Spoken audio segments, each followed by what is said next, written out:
What's going on, everybody? Payneblade back here again with another game of the weekend. Guys, we're still covering Hades. The week is not done, and neither am I trying to get this damn stage finished. So I'm on World 3 now. So you guys see me beat you guys see me beat Meg, you guys see me beat the Hydra, and now we're on World 3. This is actually where I left you guys off last time. What I'm going to do, though, this is the last coverage of Hades for the game, period, on this point.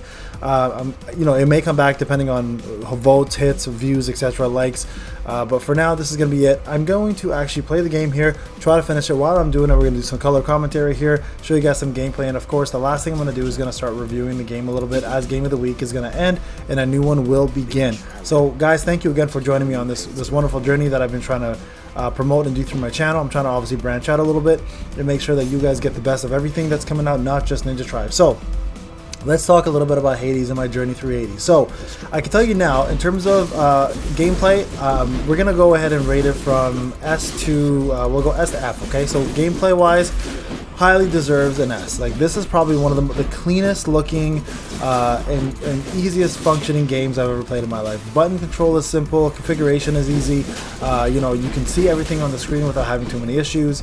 Definitely things such as mobs are easy to view, mobs are easy to attack. Nothing out of the ordinary or nothing clunky. Gameplay itself is just super smooth, guys. So gameplay wise, probably one of the best games I've played in a very long time, especially for a dungeon crawler. I haven't seen any bugs yet, and I've been playing for a few days, so that's always a good sign, right? So that's a bonus to have. Now in terms of difficulty, so difficulty it is a difficult game. Now the cool thing is, if I go to settings, you can actually set something called God mode on, and it makes you tougher. So whenever you die, it essentially, I think it brings you back to the storyline, and you can't really start over like I keep doing, right? So that is a good way if you're just looking to finish the story, get better at the game. You put on God mode, and you're pretty much good to go, and you can play the entire game through and not worry about having to start over every single time, right? So that's kind of a cool thing. Now, in terms of replayability, massive, guys, massive. Now there's a lot of items you can collect. There's a huge storyline in this game. There's a lot of items and weapons you can also unlock, and you can level up your items, especially get them to 3 stars, 4 stars. I think 3 is the highest I've got so far. So if anyone who's played this game, let me know if you can go higher than that. So replayability is huge. You can play on higher difficulties. You can play with different weapons. You can there's it tracks your attempts on how many times you try to escape the underworld. So if you're looking to beat your score, that's another way to do it. I don't think there's a DLC pack at the moment on any of the consoles or the game itself. I think you can get a soundtrack, but I believe that's as far as it really goes in terms of content. Is just this game right now, but that may change in the future. They may bring out more content and DLCs eventually for this game, but at the moment you're staying with this as is. It does compare to Dead Cells in terms of difficulties, which is also a really, really good game. But I think I enjoy Hades a little more, to be honest, graphically and just story-wise. Now, in terms of characters, Zagreus is a great character. Very cocky, determined to get out, super nice also. Fits the bill for a hero, especially a hero from the underworld.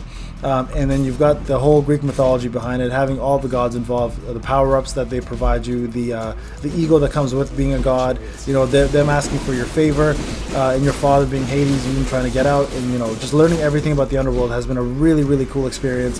It is loosely based, obviously, on history, but there is a lot of factual stuff in it, and you get characters like Theseus. You can get Achilles in here as well too, who you can talk to and stuff. So a lot of homage to Greek mythology and the Greek heroes of lore. So in that regard, historically, the game fits really well in terms of what it's trying to portray, which is Greek history at its finest, right? So awesome in that regard. Bosses are great. Like, they're so unique, and they're such cool. Here we go. Speaking of bosses, this is my first time actually fighting this boss. Asterius. Is it Asterius? Asterius, yeah. Let's see. I've never fought him, so let's see how this works.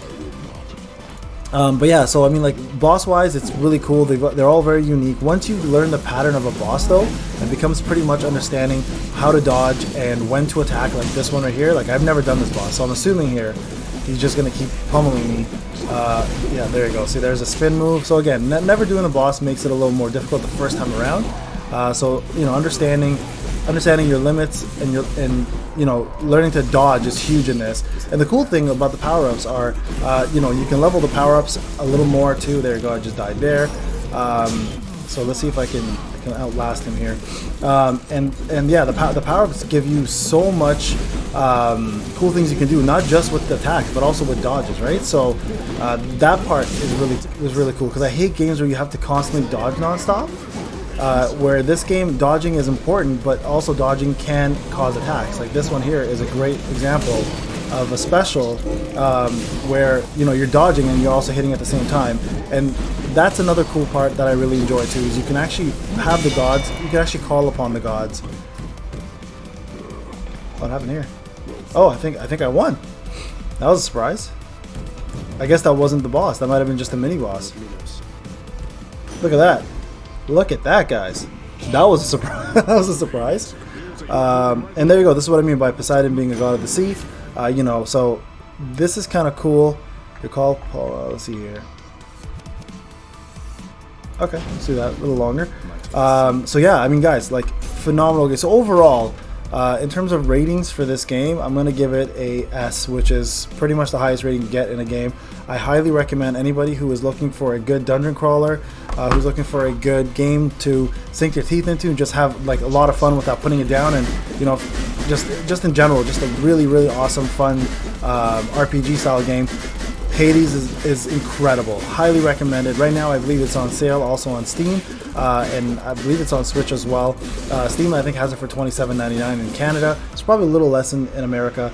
But yeah, guys, if you're looking for a fun time, a game that'll keep you busy, Hades is the game to go. There you go. I just died. I don't have God mode on, which means I'm going to be starting at the beginning. Damn, that bull was tough to kill, that Minotaur. All right, so there you guys have it. I hope you enjoyed this game. Give it some likes. Leave me some comments whether you want me to continue covering this. Next game of the week is coming up on Monday. You guys are going to love this one. It's going to be multiplayer, so you're going to see some of my members join. And we're going to be having a ton of fun with this. So stay tuned for that. Again, guys, Hades, incredible game. Highly, highly, highly recommend to play it. Again, Steam on sale currently on the Nintendo Switch, and I believe it's coming for the Xbox as well. This is Payne. I hope you enjoyed Hades. I hope you enjoyed 7 Deadly Sins. We're moving on, guys, next week to something better. And welcome please come and join me at the ATB stream tonight at 10 p.m. We're almost done with the ATB at Kutski, and we're going to be moving on to something bigger and better hopefully soon in the future. So I'll see you guys then. Alright, guys, this is Payne. Have a wonderful night. We'll talk soon.